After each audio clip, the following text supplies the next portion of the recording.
सीटों के बंटवारे में देरी की वजह से ही नीतीश नाराज चल रहे हैं। एक हफ्ता पहले दिल्ली होकर आए थे और संतुष्ट थे कि सीटों के बंटवारे का फॉर्मूला घोषित हो जाएगा। चिराग पासवान पूर्वांचल के शहर पूर्णिया के रंगभूमि मैदान में शक्ति प्रदर्शन की तैयारी कर रहे हैं। 21 सितंबर को यहां रैली करेंगे। इसके पहले चिराग पासवान एनडीए को संकेत दे चुके हैं कि उनकी हैसियत नमक की है। चिराग सीट शेयरिंग के विवाद पर किसी हद तक जा सकते हैं। हालांकि चिराग पासवान ने महागठबंधन पर तीखी चोट की थी। उन्होंने पूछा है कि तेजस्वी राहुल गांधी को प्रधानमंत्री का चेहरा तो बता रहे हैं, परंतु उन्हें मुख्यमंत्री का चेहरा घोषित नहीं किया जा रहा। इधर नीतीश कुमार और बीजेपी में दरार की खबर आ रही है। इस वजह से एनडीए के सीटों के बंटवारे में देर हो रही है।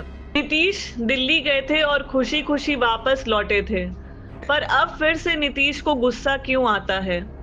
यह संकेत मिला था कि जितनी सीटों पर भाजपा लड़ेगी उस संख्या से एक सीट ज्यादा जदयू की होगी। लोक जनशक्ति पार्टी रामविलास के लिए 20 सीट, हिंदुस्तानी अवाम पार्टी के लिए 10 सीट और उपेंद्र कुशवाहा की पार्टी आरएलएम राष्ट्रीय लोक मोर्चा के लिए 10 सीट का फॉर्मूला तैयार हुआ था। चिराग पासवान ने इसका विरोध किया था और अपने लिए 40 से 100 के बीच में किसी हिस्से का दावा किया था। सीटों के बंटवारे में देरी की वजह से ही नीतीश नाराज चल रहे हैं। उनकी नाराजगी में से कोई रास्ता निकालना भारतीय जनता पार्टी की चुनौती है। नीतीश की नाराजगी की वजह से ही अमित शाह को पटना आना पड़ा। पटना आने पर उन्होंने पार्टी नेतृत्व को संबोधित करते हुए यह कहा कि राहुल का चुनाव आयोग के मसले पर जो अभियान है वह वास्तव में घुसपैठियों के वोट अधिकार को बचाने के लिए है। गौर किया जा सकता है कि भारतीय जनता पार्टी चुनाव पूर्व चर्चा को डेवलपमेंट गोल पर मोड़ने की कोशिश नहीं कर रही है। उसके लिए राहुल के नेतृत्व में चले अभियान का जवाब खोजना मुख्य चुनौती बनी हुई है। तब से तेजस्वी ने यह एजेंडा बना दिया है कि मुख्यमंत्री नीतीश कुमार खुद शासन चलाने के मानसिक अवस्था में नहीं है। तब से नीतीश अपनी क्षमता का ज्यादा ही प्रदर्शन कर रहे हैं। प्रधानमंत्री ने बिहार आकर लगातार कई परियोजनाओं का शिलान्यास किया और कुछ का उद्घाटन भी किया, परंतु इस काम में नीतीश कुमार पीछे नहीं चल रहे हैं।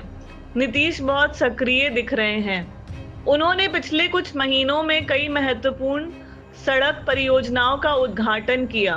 पटना मेट्रो रेल सेवा के पूरे होने पर नीतीश प्रोएक्टिव रहे।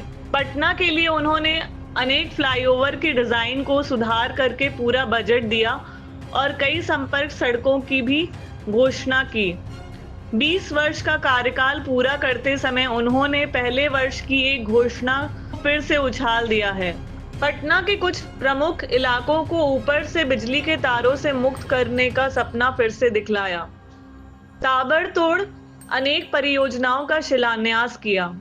गंगा नदी पर कच्ची दरगाह बिदुरपुर पुल का उद्घाटन किया। पटना से गया डोभी उच्च पथ का उद्घाटन किया। इस सड़क ने दक्षिणी सीमा और झारखंड के नगरों से संपर्क को आसान बना दिया। पिछले एक महीने के अंदर नीतीश कुमार ने 4 महत्वपूर्ण स्कीम बनाकर लागू भी कर दिया।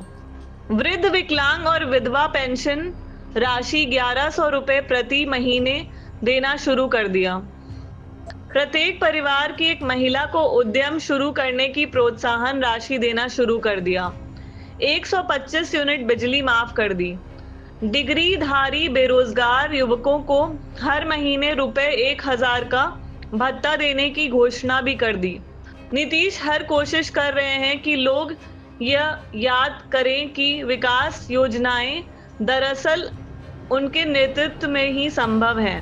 अलग अलग समूह इसके लिए आगे आ रहे हैं कि नौकरियों के लिए बहाली की प्रक्रिया इसी शासनकाल में और शीघ्र पूरी कर ली जाए।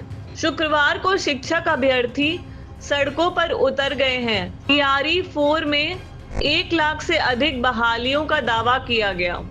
इसके पहले दरोगा बहाली के लिए संभावित अभ्यर्थियों ने पुलिस की लाठियां खाईं। नीतीश कुमार को गुस्सा क्यों आता है? इस वीडियो विश्लेषण को समाप्त करते हुए इस सवाल का जवाब आपके विचार के लिए है। नीतीश कुमार लगातार अपनी केंद्रीय हैसियत का दावा कर रहे हैं। उन्हें मुख्यमंत्री का चेहरा घोषित नहीं किया गया। उन्हें गुस्सा इसलिए आता है। देखते रहिए विमर्श न्यूज। चुनाव के माहौल को बहुत ही सरल ढंग से आपके बीच लाया जाए, ऐसे वीडियो तैयार हो रहे हैं। अब तक चैनल को सब्सक्राइब नहीं किया हो तो विमर्श न्यूज चैनल को सब्सक्राइब जरूर कीजिए, साथ में बेल बटन भी दबा दीजिए। धन्यवाद।